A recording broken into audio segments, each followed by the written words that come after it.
All right, folks. So I'll blow a snot rocket right in front of you. whoa, all right, here's where we left off yesterday. We were talking about how evolution works. Remember my little quote that things in science can be both fact and a theory. The facts are the data points, and the theories are the explanation. And Max came to my rescue when we were talking about Z-lines, and the sliding filament theory, right? And so when we talk about this, how evolution works, we know it's a long process. And one thing that I like to remind myself, anytime we talk about, evolution or climate change or anything in science, it's not one guy in the basement, doing all this lab stuff, right? It's not somebody's own little personal mission to prove these things, right? And it's not just like a consortium of, Illuminati that are explaining, the secrets of the universe.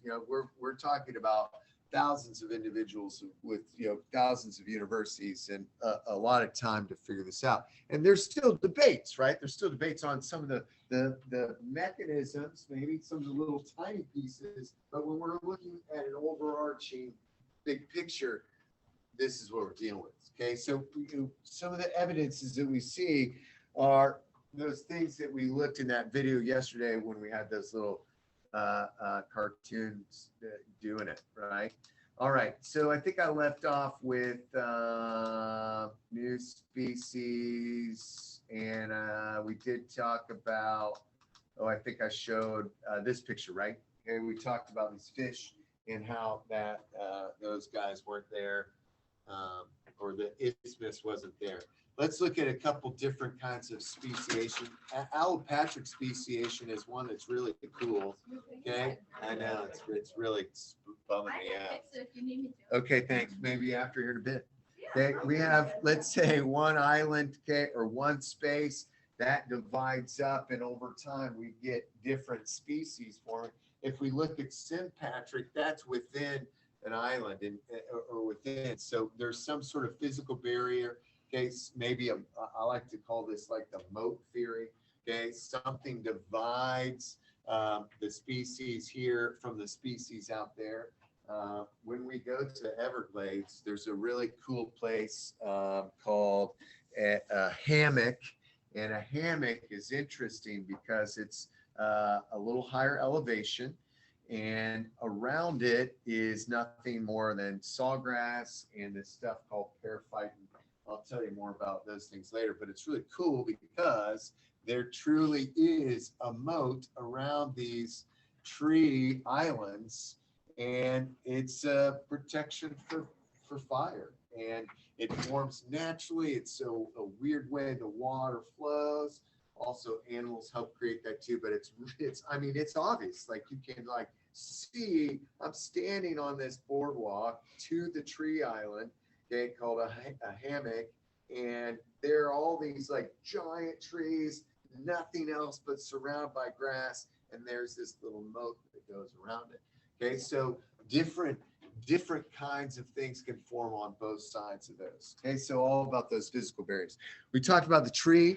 You guys did a great job on that PBS evolution thing that we did. Like it was the fastest anybody's ever done it in here, right?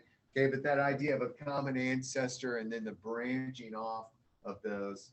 A friend of mine, I don't know if you ever looked at some of the posters in my room, but this is a history of existing birds. This is done by a 19-year-old girl whose parents have this company called Fairlopes Graphics. She got really into birds. This is all a phylogenetic tree of all the birds that we know about. Okay, the common ancestor being at the bottom, and then the branches off from that, right?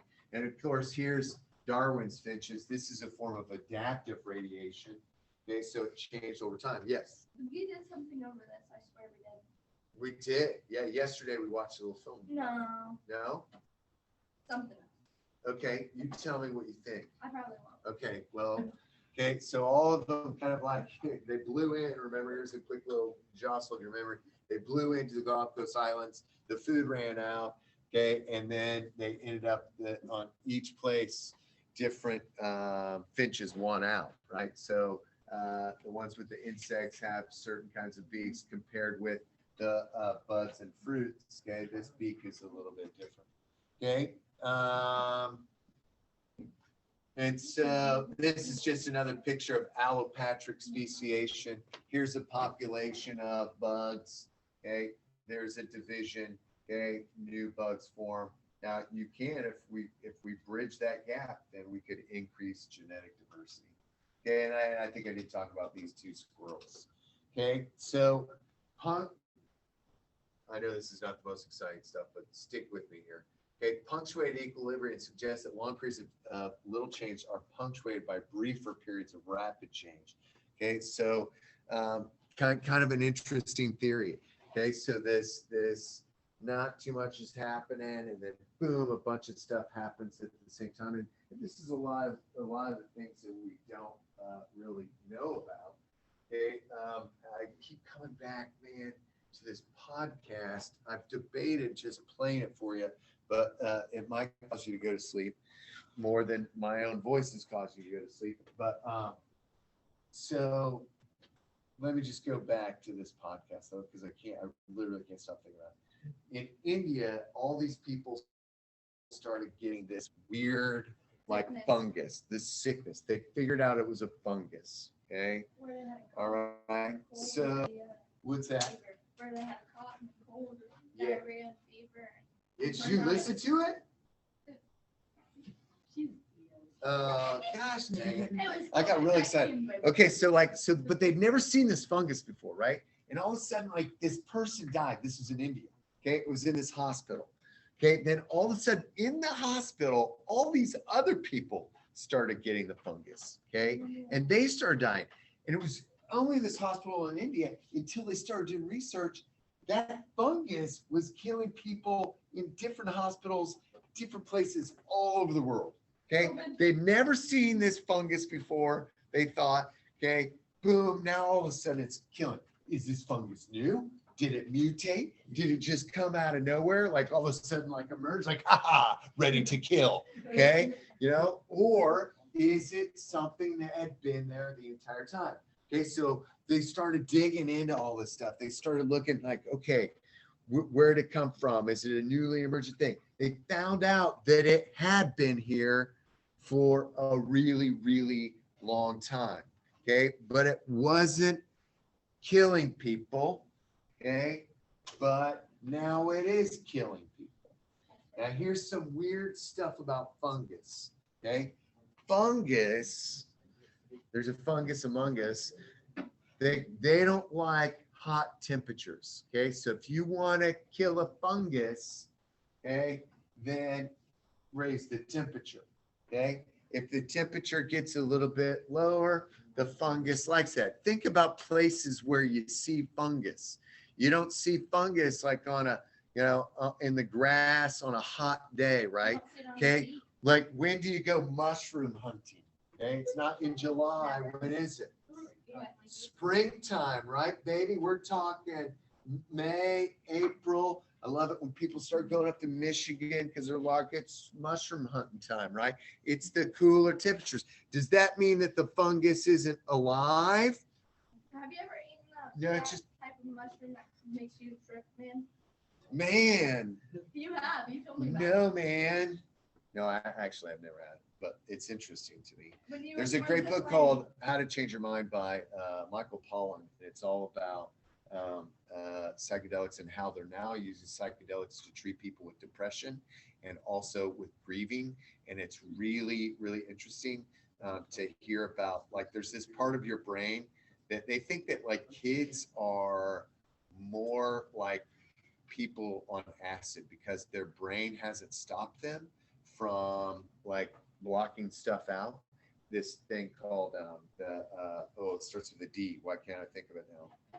Not DMT. That's something altogether different. But it's like, oh my gosh, it'll come to me in a minute. But that gets inhibited with acid. It's really interesting. Okay, let's get back to this fungus. Okay, so So they think that like we evolved a temperature, okay, of 98.6, right? That's what our temperature should be. Okay. Okay. This is the theory. And this is so freaking cool. Okay. So the theory is that we have this 98.6 degree temperature, body temperature. Okay. That's what we need to be stable for, a long time. Okay. There we go. Okay. All of us have had this temperature for a really long time. Okay. But it's evolved that so that we could kill funguses. Right? Okay, so that funguses won't overtake our bodies because that happens to be the temperature where funguses can't live and survive, right? Okay, so I'm giving you the short version of all this stuff. That's trippy stuff and I love it. Okay, so here's what they think happened. They think that fungus that started killing people had a mutation that allowed it to survive past 98.6 degrees. Okay. And how's that happen? Right. Well, our temperatures are increasing globally. Right. So climate change, here we go. Climate change. We're 1 degree, hotter. Okay. So what if that one fungus lives? Okay. And boom, it breeds. Okay? It has babies with the ability to live in hotter temperatures. Right. This could be a direct relation that we haven't even thought about with increased temperatures, and our temperatures have continued to go up. This is not like just overnight, right? Globally, our temperatures are hotter. Okay, our fungi evolving to live at hotter temperatures. Now, here's the other really trippy thing. They think that, and this is not proven yet, but this messes with my mind, and I've always thought this too. This is driving me crazy. Okay, that temperatures, human body temperatures decreasing. Okay, that no longer is going, the average is going to be 98.6. That, and I see this in my kids. They run colder, right? I don't know if any of you run colder. Like you take your temperature and you're like, oh wow, I'm like 97. I'm always 97. Okay, some people do run a little bit hotter. Okay, but they did this study in Europe, and again, it's early. We don't know the data for sure on all this stuff. But there's a new thought that maybe our temperatures are decreasing, which is nuts. I hope so. Okay, but if that's crazy, because if our temperatures are decreasing and then other things are increasing that are going to kill you, how are we going to survive? We're going to die. Oh God, I love this stuff. Okay. All right. All right. So of course, fossil record provides some of the best supporting evidence, and so that's homologous structures and decidual structures. Okay, this is I love this stuff. I'm going to watch this clip here in a second, and all of you, like some of you, are like, James, shut up, I've heard this. Okay, but see if this rings a bell. It'd be one bone, two bones, many bones. Who said that? One bone, two bones, many bones. I did say it, but right, Jesus. Who said it? A.B. Biles. Make Greta proud. Oh, make Greta proud. Huh? Yes, you've heard this before, 100%. One bone, two bones, many bones. Huh? Nope, it was the new guy. Was it your mom? I'll give you a hint. His first name is Neil.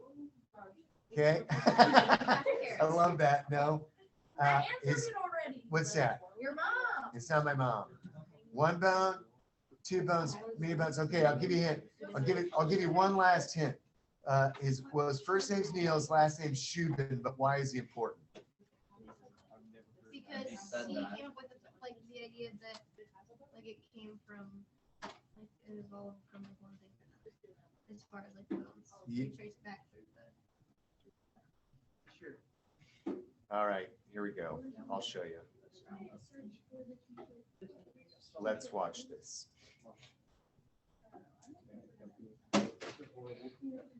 Please tell me. I know you saw this, but for those of you who didn't, here we go. Oh yeah. From my earliest days in the anatomy lab, Yep, I've you're always interfaced. enjoyed tracing the connections between humans and other members of the animal kingdom. And those ties sometimes present themselves in unexpected places. When I walked into the anatomy lab for the first time, I was sort of scared about what I was going to see, what I was going to feel. But the reality is, after the first few weeks, that fear turns into a sort of a cocky self-confidence. This is Neil.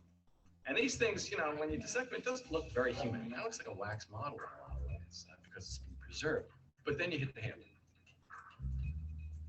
And for me, as I unwrapped the gauze and revealed the palm, the fingers, the fingernails, something else hit me entirely. And that was a deep sense of connection, a connection to another human body lying on that slab. This was not a wax model that I was dissecting. This formerly was a person who lived a life just like I am living now. The structure of the hand is remarkable and complex. Its muscles, tendons, and bones allow us to shape the world around us. But it turns out this basic structure is not unique to humans. In fact, it points to our connections with other animals. By the 19th century, scientists were documenting the similarities among the limbs of vertebrates. Sir Richard Owen was an anatomist back in the 19th century. He was fortunate to be an anatomist at an age of discovery. And so people were coming back to London with new and oddball creatures for him to analyze. And in analyzing all the different creatures that were brought to his laboratory, he found common patterns.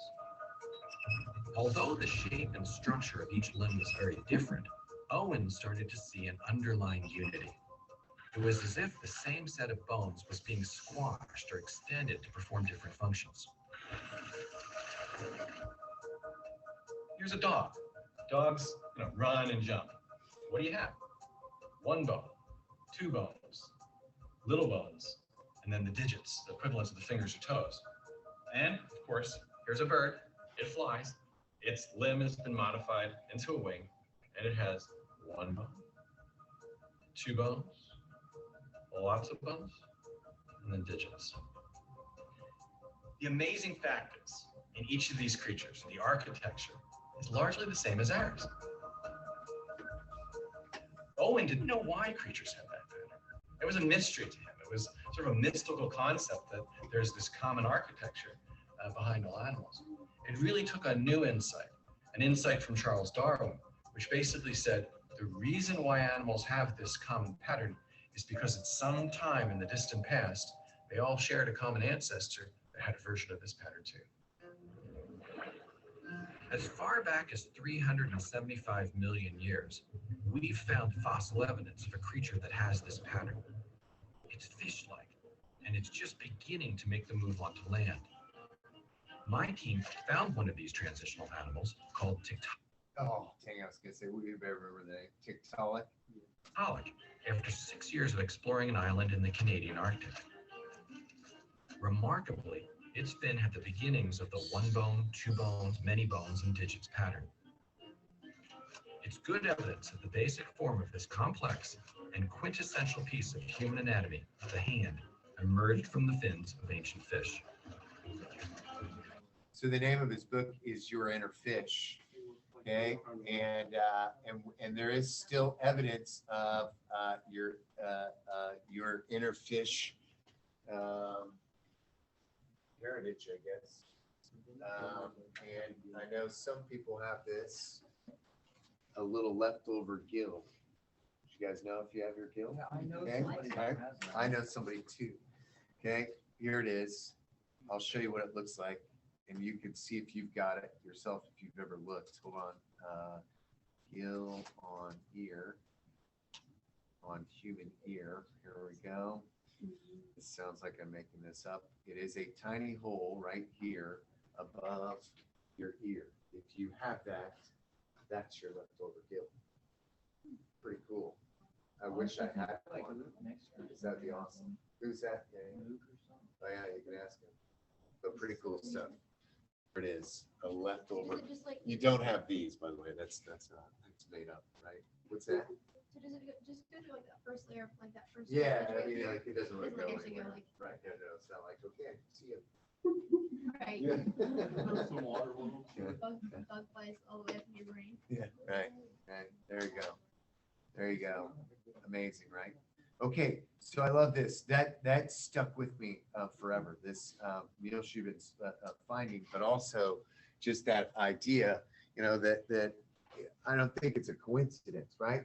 I mean, even if you want to go with intelligent design, like this to me is intelligent design, right? I mean, like this is amazing, right? The fact that you can have all these different structures, my hand for grabbing things, a cat for walking, a whale for swimming, a bat for flying. All of those homologous structures are important because they have different functions, but they're all the same thing. One bone, two bones, many bones and digits.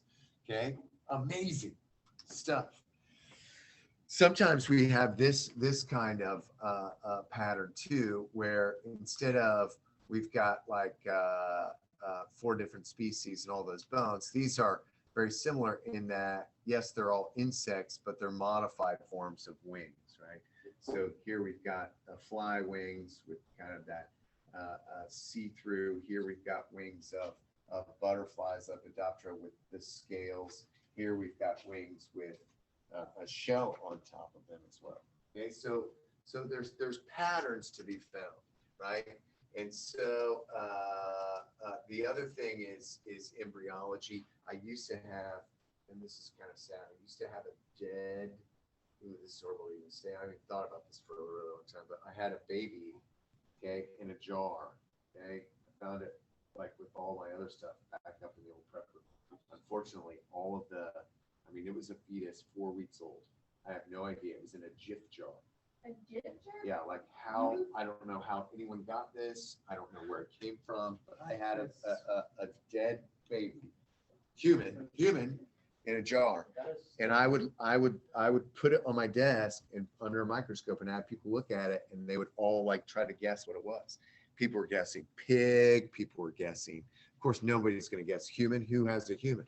But all of those embryos look alike. A chicken embryo and a human embryo have some similarities, right? When we look at, no, dried up, like all the liquid inside. I went to go get it, like to do that once. And I was like, ooh, did like a little tiny thing. Well, it was all like gone. It was like disintegrated. Like it, yeah. You need another one. Somebody, yeah. Actually, could you like, so like, if there was like a mother who was like an organ donor, but she was like pregnant, like a fetus, Yeah. and she died, Yeah. would you be able to like? See, I have no idea. Like, I have no idea, like how this obviously didn't come from a biological supply company, right? I didn't, Right. It was literally in a, what if I even have the jar? Hold on.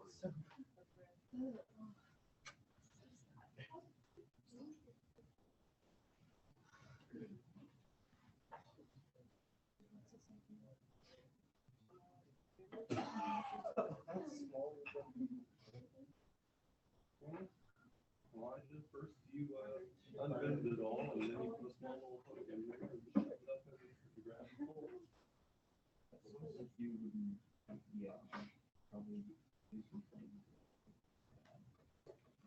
So it wasn't Jif, sorry. Me, Johnson, but see, it like just turned to like powder. What is that? This was, Baby? I'm slightly Get that bleeding, but I have no idea, right? Where, like, look at that. Like, why would this, I mean, this jar has to be from like, How did you know? oh, Was because it I, cold? yeah, it said like 4 weeks. And then I looked at it, and it was like, Who used to teach you? huh? That would have had Who that. used to Well, teach Mark Underwood's dad. And then before him, there's only been like 4 bio teachers in the history of the her?